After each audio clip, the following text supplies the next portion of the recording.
What's up, guys? Coming at you from Kashgar, ancient city in Xinjiang. And I've been exploring here, haven't been doing any recording for the past couple days. And that's been very deliberate because I was hoping to just kind of explore the place on my own and have some offline conversations with people which are a bit more honest, that I think would be a little bit more difficult to have if I had a camera stuck in their face. And especially because one of my goals, one of my targets, one of my hopes is to find somebody who's unhappy with China, who's a little bit more negative about China. I'm sure they exist, but my chances of finding somebody would go substantially down if, once again, I had a camera in their face. And I do have some really interesting stories to share with you when I get back, which are not necessarily negative, not necessarily positive. Some lie a little bit towards the negative side. And then also some really interesting insights into the differences between the Uyghur and the Kazakh experience in Xinjiang, and what goes into the different perspective that they have in that regard. But for now, what I'll do is I'll focus on what my experiences have been so far after flying in. So I flew in on my own, and this is completely, I'm kind of here by myself. I am trying to push for, I've been trying to reach out to some people to push to get access to some stuff that I wouldn't be able to access on my own, which would be, for example, going into a school or filming inside of a mosque. It's a little bit of a long shot, but if I manage to pull that off, then that will be specific content that I do make videos for. Other than that, what I'm going to do, this was kind of off the cuff thing. I just want to do some vlogging to keep track of the different experiences I had and share them with you. So first off, flying into Kashgar was really interesting.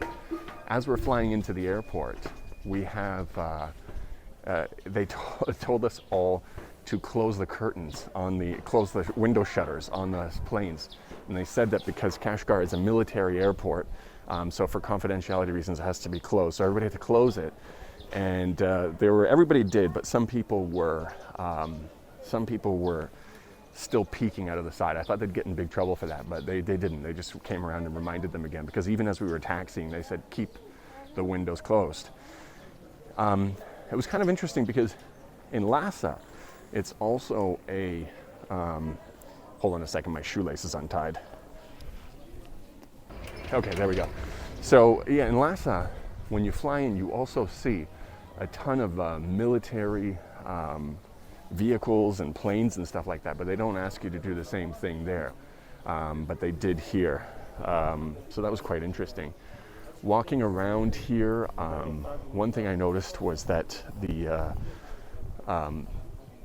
the kids, this is obvious to me, but it might not be to a lot of people who keep saying that they're trying to eradicate the language here.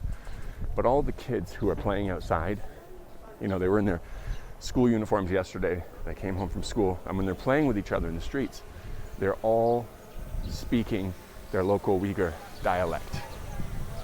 They're communicating in their Uyghur dialect. There's a drone here. I wonder who's, I thought you weren't allowed to fly drones here, so that's interesting.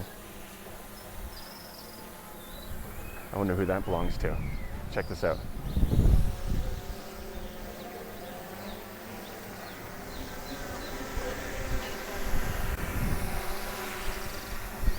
Yeah, that's interesting. Unless that's an official drone or I misunderstood the regulations. I didn't bring my drone. Oh, here they are. I guess it's okay.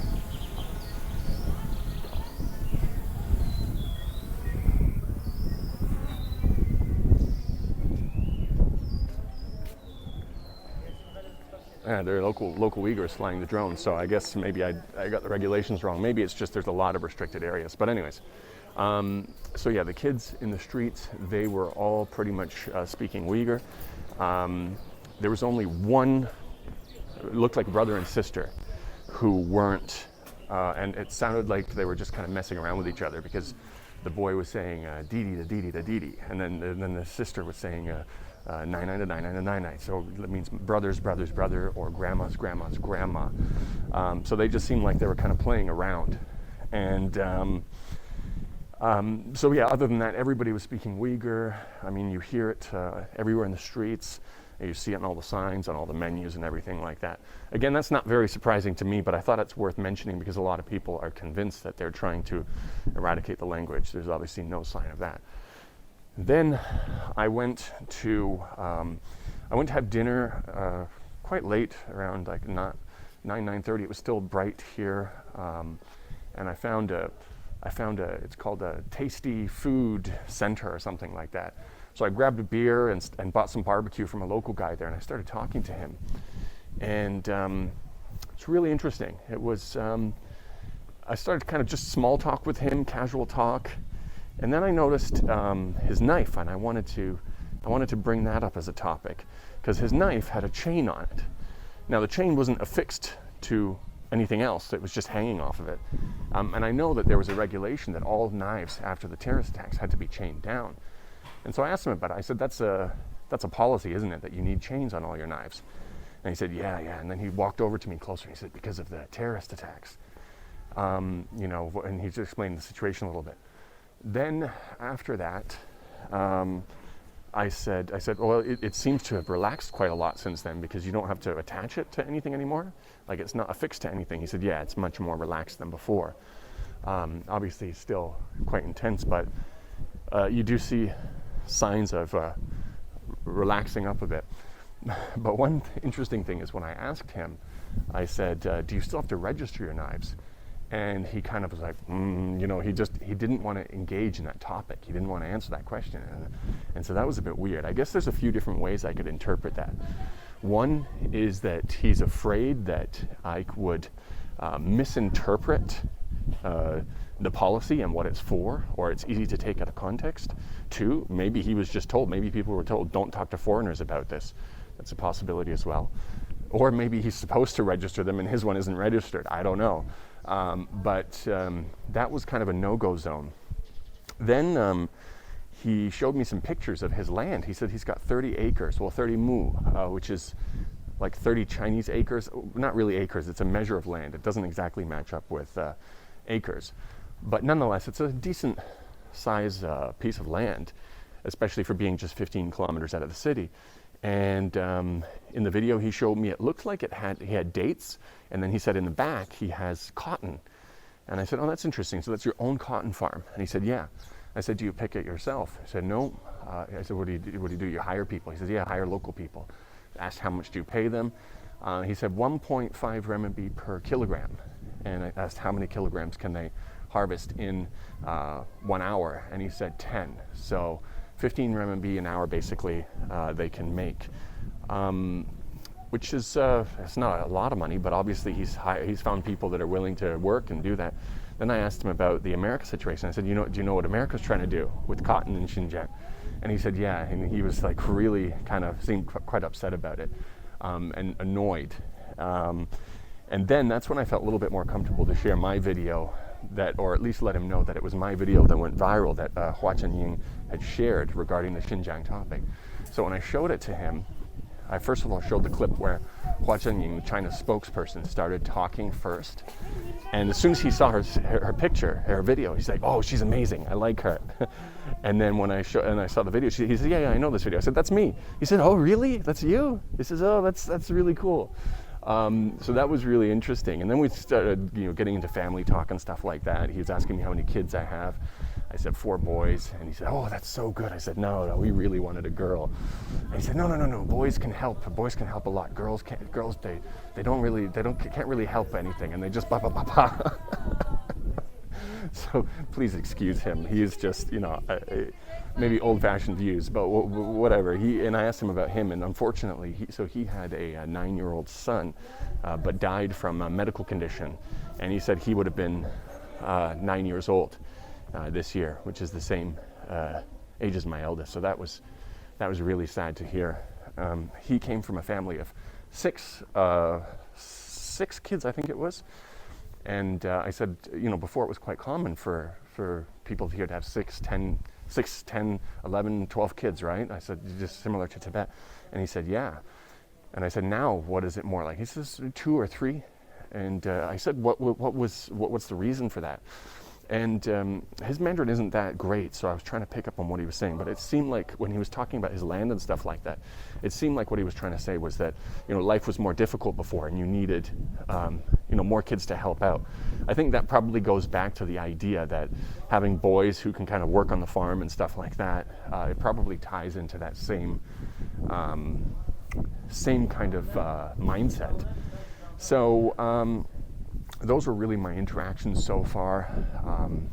I've been paying attention to my surroundings as I walk around. I'm constantly trying to see if anybody's following me. I think it would take a lot of effort to be able to produce something like Vice or BBC to make it seem like this is a dystopian kind of a society where, you know, people are going to be following you everywhere you go, and things like that.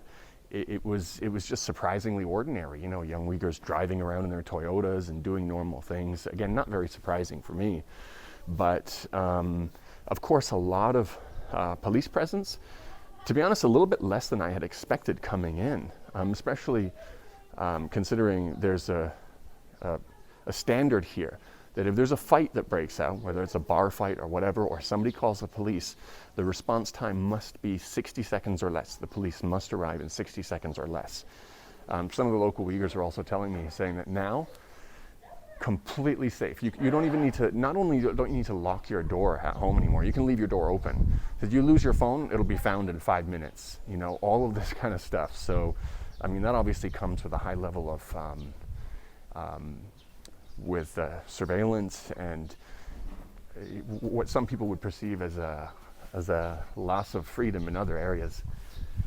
Somebody's trying to say hi to me, one of the kids here. And but I get the feeling that a lot of people don't see it that way here, especially because of what they experienced.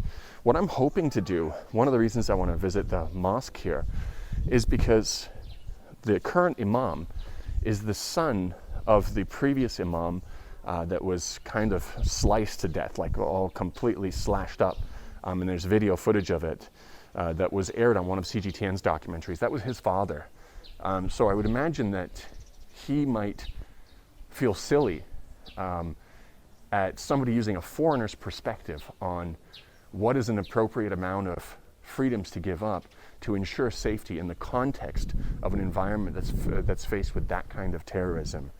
You know, where his father was killed for especially not following, teaching, preaching, and supporting a more extreme interpretation of Islam, like a lot of these kind of terrorists would hope. Obviously, there's a little bit more of it, more than it to just that, but that's one of the reasons I'd really like to connect with that imam and go into that mosque. So fingers crossed it will happen. But yeah, other than that, it's a beautiful city, really nice weather, perfect time to kind of come and explore. So I'm just going to continue enjoying myself, and if I have enough interesting things to talk about, or if I get into those places that I'm targeting, I'll definitely fire up the camera and take you guys along for the journey. So, like I said, fingers crossed, let's hope it happens. I hope you enjoyed this little update from Xinjiang. So other than this, if nothing else interesting happens, I'm just going to be continuing to have some experiences on the ground. And after I'm back home in Shenzhen, I'll share a broader perspective with you of ideas, thoughts, and feelings about people who, as I said, also have a more nuanced opinion of Xinjiang from inside, from ethnic minorities who have shared some of the negatives with me. So I'll leave it at that, guys. Hope you enjoyed this little update, and I'll catch you next time. Peace. One thing I just want to add at the end of the video before you guys go is a quick clip of just on the outskirts of the ancient city here. Because one of the things I said in my video was that it's very ordinary. And I don't want you to mistake that as thinking the city is very ordinary, because it's far from it, as far as you could possibly get. Incredibly unique. What I meant was the life is fairly ordinary, but in terms of people just going about their business. But the city itself, the architecture, the foods, the music, it's definitely got its own personality. Beautiful stuff. See you guys next time.